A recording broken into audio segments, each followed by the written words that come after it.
Hello student, क्या हालचाल सबके। आज के इस लेक्चर में हम लोग डू व्हाइल स्टेटमेंट का लेकर अपना डिस्कशन करेंगे कि डू व्हाइल स्टेटमेंट क्या है और उसका क्या सिंटैक्स होता है। लेकिन मैं आपको डू व्हाइल स्टेटमेंट के बारे में बताऊं इससे पहले आप लोगों से रिक्वेस्ट है कि प्लीज चैनल को सब्सक्राइब कीजिएगा, और अगर आपने ऑलरेडी सब्सक्राइब करके रखा हुआ है तो जब आप वीडियो को देखा करें तो प्लीज पूरा वीडियो देखा करें, जिससे आपको जो लॉजिक बताया जा रहा है उसकी प्रॉपर जानकारी हो। अगर आप वीडियो को बीच में छोड़ देते हैं या स्किप कर देते हैं तो एक्चुअल चीजें जो बताई जा रही हैं प्रोग्राम या लॉजिक के बारे में वो आपको नहीं समझ आएगा। इसलिए प्लीज वीडियो को पूरा देखा करें। अब हम लोग डू व्हाइल स्टेटमेंट को लेकर के अपनी चर्चा करेंगे। और डू व्हाइल स्टेटमेंट क्या है कि do while statement is used for looping. इसका मतलब जब लूपिंग होता है, लूपिंग क्या है इसको लेकर के हमने डिस्कशन किया हुआ पहले ही। लूपिंग का मतलब होता है जब एक या एक से ज्यादा लाइंस ऑफ कोड को एक से ज्यादा बारी हम लोगों को रन करना हो, एग्जीक्यूट करना हो, तो ऐसी स्थिति में हम लोग लूप का प्रयोग करते हैं। अब बताया गया कि डू व्हाइल स्टेटमेंट क्या है, लूपिंग के लिए यूज किया जाने वाला स्टेटमेंट है। और जो डू व्हाइल स्टेटमेंट का सिंटैक्स होता है वो दो तरीके से पॉसिबल है। कैसे कैसे? एक, अगर आपका सिंगल लाइन ऑफ स्टेटमेंट को हमको रन करना है, जैसे मान लीजिए एक स्टेटमेंट है और उसको हमको बार बार रन करना है, तो हमारा सिंटैक्स कुछ इस तरीके का होगा। लेकिन अगर हमारे पास कोई कंपाउंड स्टेटमेंट है या ब्लॉक ऑफ स्टेटमेंट है जिसमें कि हमारे पास कई स्टेटमेंट होते हैं, तो ऐसी स्थिति में हम लोग ब्रेसेस का यूज करते हैं स्टेटमेंट को जो है बाउंड करने के लिए। और यहाँ डू होता है, लास्ट में व्हाइल, और व्हाइल के यहाँ लास्ट में जो भी एक्सप्रेशन होगा, यहां पर जो सेमी कॉलन लगता है वो यहां लास्ट में लगता है एक्सप्रेशन के बाद। अब जो है ये जो भी यहां आपका डू है और ये आपका व्हाइल है, व्हाइल के अंदर कोई ना कोई कंडीशन होगी। जब तक कंडीशन की वैल्यू ट्रू होती है तब तक ये डू स्टेटमेंट जो है, ये स्टेटमेंट जो है आपका एग्जीक्यूट होता रहता है। व्हाइल मतलब यहां जो भी, यहां कोई ना कोई, मैंने बताया आपको क्या होगा, कोई ना कोई कंडीशन होगी, और वो जब कंडीशन जब तक ट्रू होगी, ये कंडीशन जब तक ट्रू होगी तब तक ये स्टेटमेंट एग्जीक्यूट होते रहेंगे।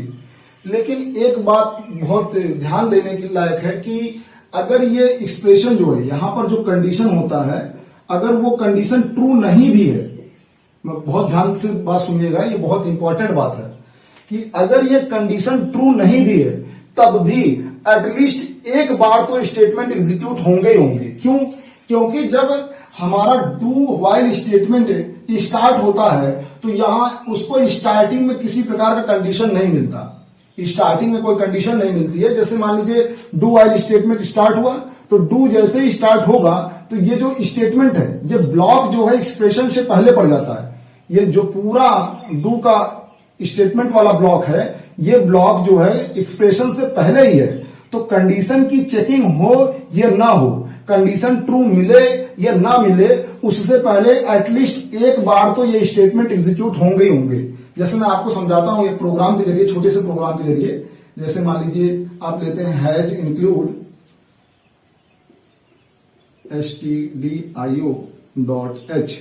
उसके बाद मान लीजिए आप मेन फंक्शन लिखते हैं, और मेन के बाद अगर आप बॉडी के अंदर लिखते हैं जैसे int n is equal to, मान लीजिए आप 5 ले लेते हैं। आपने क्या लिया? n इज इक्वल टू 5, और यहां आप एक डू व्हाइल स्टेटमेंट यूज करते हैं, और डू के अंदर आप लिखते हैं प्रिंट f, और आप मान लीजिए प्रिंट करवाना चाहते हैं कुछ भी, जैसे मान लीजिए मैं अपना ही नाम यूज कर लेता हूं, अनूप। अब होगा क्या कि जैसे ही मैं इसको क्लोज कर दे रहा हूं, यहां एक ही स्टेटमेंट है, तब भी हम लोग कर्ली ब्रेसेस का अगर यूज कर लेंगे तो उससे कोई दिक्कत नहीं होगी। अब यहां अगर लिखता हूं मैं व्हाइल, और व्हाइल के अंदर हम लोग कंडीशन लिख देते हैं कि n लेस देन 5। अब यहां देखिए क्या होगा, और इस मेन की बॉडी को क्लोज कर देता हूं। अब आप देखेंगे कि जो हमारा n इज इक्वल टू 5 है, अब जो वेरिएबल है हमारा, उस वेरिएबल में क्या है, मान लीजिए हमारा n नाम का वेरिएबल है, मैंने लिया हुआ, और उसमें क्या स्टार्टिंग में हमने 5 असाइन किया हुआ। अब जैसे ये डू स्टेटमेंट एग्जीक्यूट होगा तो प्रिंट या अनूप प्रिंट हो जाएगा। एक बार तो अनूप एटलीस्ट प्रिंट हो ही जाएगा, अनूप प्रिंट हो जाएगा। अब कंडीशन की चेकिंग होगी व्हाइल n लेस देन 5, जबकि हमने क्या किया हुआ है, n में 5 रखा हुआ है, जो कि 5 से छोटा हो ही नहीं सकता। तो कंडीशन तो यहां क्या हो गई, फॉल्स कंडीशन है। यहां क्या मिला, फॉल्स मिला। फॉल्स मिलने के बावजूद हमारा जो एक बार जो ये स्टेटमेंट है वो एग्जीक्यूट होगा और अनूप प्रिंट होकर के आ जाएगा। मैंने आपसे बताया कि जो डू वाइल स्टेटमेंट होता है उसमें जो स्टेटमेंट होते हैं वो एटलीस्ट एक बार तो एग्जीक्यूट होते ही होते हैं, भले ही कंडीशन आपकी गलत ही क्यों ना हो जाए।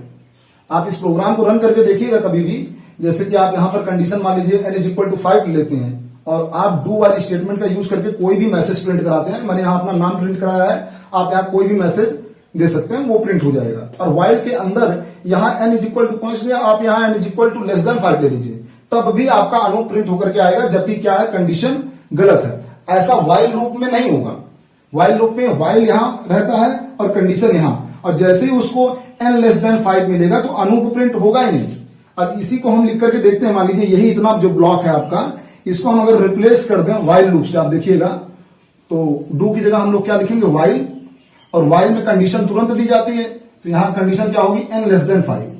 n लेस देन 5 होने के बाद अगर आप लोग यहां प्रिंटफ अनूप लिखेंगे, मान लीजिए या आप कुछ भी लिखें, आपकी इच्छा, मैं अपना नाम ही यूज कर रहा हूं। और अब तो क्या होगा, अब जैसे कि उसको ये वाली लाइन तो होगी इंट 5, यहां ऊपर क्या है int n is equal to 5। हम लोगों ने n में 5 असाइन किया हुआ है, लेकिन n लेस देन 5 नहीं है, तो ये प्रिंट नहीं होगा। जबकि यही काम अगर हम डू वाइल लूप से करते हैं तो एक बार अनूप प्रिंट होगा ही होगा, भले ही कंडीशन गलत ही क्यों ना है। तो ये डू वाइल स्टेटमेंट बहुत ही आसान है, इसका लॉजिक है और इसको समझना। तो बस इसमें खास बात यह है कि अगर आपकी कंडीशन एक बार गलत ही क्यों ना हो, लेकिन एटलीस्ट एक बार तो लूप का जो बॉडी है डू की, ये बॉडी कम से कम एक बार तो एग्जीक्यूट होगी। इस चीज को याद रखिएगा। और इसका यूज जो है लूपिंग के लिए किया जाता है। आगे हम लोग डू वाइल स्टेटमेंट पर आधारित प्रोग्राम पढ़ेंगे। बस मेरी एक बात बहुत ही ख्याल से याद रखिएगा, ये जो डू वाइल स्टेटमेंट है, डू वाइल स्टेटमेंट, यहां पर जो कंडीशन होता है वो बाद में होता है। इसी वजह से ये स्टेटमेंट जो है कम से कम एक बार एग्जीक्यूट होगा, क्योंकि जो कंडीशन होती है उसकी चेकिंग बाद में होती है, ये स्टेटमेंट पहले एग्जीक्यूट हो जाता है। तो दूसरी बार अगर कंडीशन फॉल्स मिलती है तो ये स्टेटमेंट भले एग्जीक्यूट ना होगा, लेकिन पहली बार अगर ये फॉल्स भी रहता है तब भी, क्योंकि स्टेटमेंट ऊपर था, वो पहले एग्जीक्यूट हो जाएगा। इस वजह से जो उसका रिजल्ट होगा वो जरूर प्रिंट होकर के आएगा, उसका आउटपुट आपको जरूर मिलेगा। तो वीडियो देखने के लिए आपका बहुत बहुत धन्यवाद। प्लीज वीडियो को पूरा देखिएगा, और जब भी आप वीडियो को देख लें तो जो वीडियो का लिंक है उसको अपने दोस्तों तक जरूर शेयर कीजिएगा। आपका बहुत बहुत धन्यवाद।